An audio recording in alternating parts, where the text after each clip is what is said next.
دیکھیے اسلام میں جو 4 عبادات فرض کی گئی ہیں، جو 4 ارکان ہیں، ایک رکن تو ہے جس کا تعلق ہے عقیدے سے، کلمہ شہادت،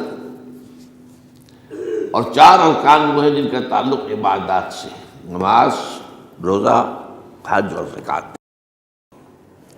ان میں ایک عجیب قسم کی تقسیم ہے، مثلاً 1 2 جمع 2 کی تقسیم بنتی ہے۔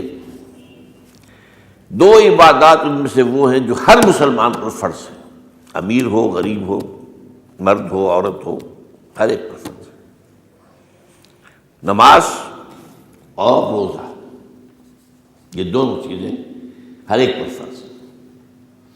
لیکن 2 وہ ہیں کہ جو صرف صاحب استطاعت لوگوں پر فرض ہیں، وہ عام نہیں ہے۔ جو صاحب نصاب ہیں ان پر زکوٰۃ ہے، جو صاحب استطاعت ہیں، حج کرنے کی استطاعت رکھتے ہیں، ان پر حج ہے۔ اس میں 2 جمع 2 کی ایک تقسیم اور آتی ہے، ایک اور اعتبار سے۔ قرآن میں زیادہ ایمفیسس 2 عبادات پر ہے، نماز اور زکوٰۃ۔ اقیموا الصلاۃ وآتوا الزکاۃ، اقیموا الصلاۃ وآتوا الزکاۃ، اقیموا الصلاۃ وآتوا الزکاۃ، یقیمون الصلاۃ ویؤتون الزکاۃ۔ یہ گویا کہ بندھا ہوا ہے ایک جوڑا، جبکہ یہ صورتحال جو ہے روزے کی بھی نہیں ہے اور حج کی بھی نہیں ہے۔ صلاۃ اور زکوٰۃ کا حکم بے شمار مرتبہ قرآن میں آیا، اور روزے کے سارے احکام ایک مقام پر سورہ بقرہ کے 23 رکوع کی 6 آیات میں سب کا سب بیان ہوئی۔ باقی تو بعض جگہوں پر اس کا صرف اس اعتبار سے تذکرہ ہے کہ اگر کوئی کفارہ ادا کرنا ہے اس کے لیے اتنے روزے رکھ لو، ورنہ یہ ہے کہ روزے کا اپنی جگہ پر مستقل بذات جو ہے وہ ذکر یا حکم موجود نہیں۔ اس اعتبار سے غور کیجئے، حج کا معاملہ بھی یہی ہے۔ وہ ایک تو یہ کہ سورہ آل عمران میں اس کی فرضیت کا ذکر آیا، وہ میں نے آیات آپ کو پڑھ کر سنائی ہیں، 2 آیات، ان پر ابھی گفتگو کریں گے۔ سورہ بقرہ کے 24ویں اور کچھ 25ویں رکوع میں کچھ اس کے مناسک بیان ہوئے، سورہ حج کے 4تھے رکوع میں اس کے مناسک بیان ہوئے، بس باقی پورے قرآن میں تو اس کا ذکر نہیں ہے۔ تو اس اعتبار سے فرق ہو گیا 2 جمع 2 کا۔ لیکن یہ جو جن کی اہمیت اس اعتبار سے کم ہو گئی ہے، اللہ تعالیٰ کی عجیب حکمت نظر آئی کہ ہماری جو 2 عیدیں ہیں وہ ان 2 عبادات کے ساتھ منسلک کر دی گئی۔ روزوں کے اختتام پر عید الفطر، حج کے ساتھ عید الاضحیٰ۔ تو گویا کہ ان 2 عبادات کی اہمیت میں اگر کسی درجے میں کوئی کمی محسوس ہوتی ہے قرآن مجید کے بیان کے حوالے سے، تو اس کی تلافی اس سے ہو جاتی ہے کہ عیدین ہماری 2 ہی عیدیں ہیں، 2 ہی تہوار ہیں، اور وہ ان 2 عبادات کے ساتھ جوڑ دیے گئے۔ اب آخری بات سمجھیے، 3 جمع 1 کی بھی ایک تفریق ہے۔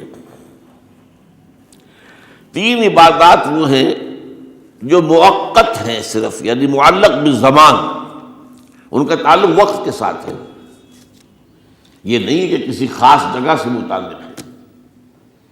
نماز ہر جگہ فرض ہے، ہاں البتہ اس کا وقت آئے گا، اگر سورج جو ہے نصف النہار سے ڈھلکے گا تو ظہر کا وقت ہوگا، اگر کسی وجہ سے اللہ تعالیٰ کی حکمت ہو کہ سورج وہیں کا وہیں کھڑا رہ جائے تو ظہر کا وقت آئے گا ہی نہیں، ظہر فرض ہوگی ہی نہیں۔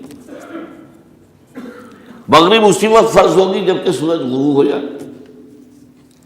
اگر کسی وجہ سے سورج غروب نہ ہو، اور کیا پتہ یہ ساری باتیں جو ہے قیامت کا جو زلزلہ آنے والا ہے اس میں یہ ساری ہی باتیں ہونے والی ہیں، سورج مغرب سے طلوع ہوگا یہ تو وضاحت کے ساتھ کہا گیا ہے، تو مغرب کا وقت نہیں آئے گا۔ اسی طریقے سے رمضان کا مہینہ آئے گا تو روزے فرض ہوں گے۔ اس حوالے سے یہ زمانے کا تعلق تو ہے لیکن کسی مکان سے کوئی تعلق نہیں۔ حج وہ ہے جس کے تقریباً تمام مناسک جو ہیں وہ ایک خاص مقام پر ادا ہوتے ہیں۔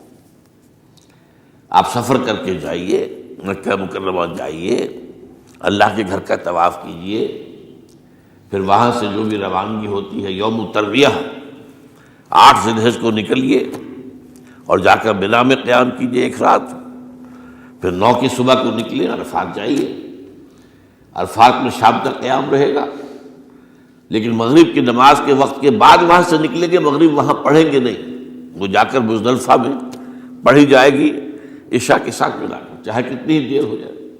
بہرحال یہ ساری چیزیں ایک خاص مقام کے ساتھ ہیں، منسلک ہیں، ہر جگہ پر یہ ادا نہیں ہو سکتا۔ Assalamu alaikum. If you enjoy our videos, please don't hesitate to share them with your friends and family. Also, consider subscribing to our channel to access a comprehensive collection of Dars Quran videos presented by Dr. Israr Ahmed.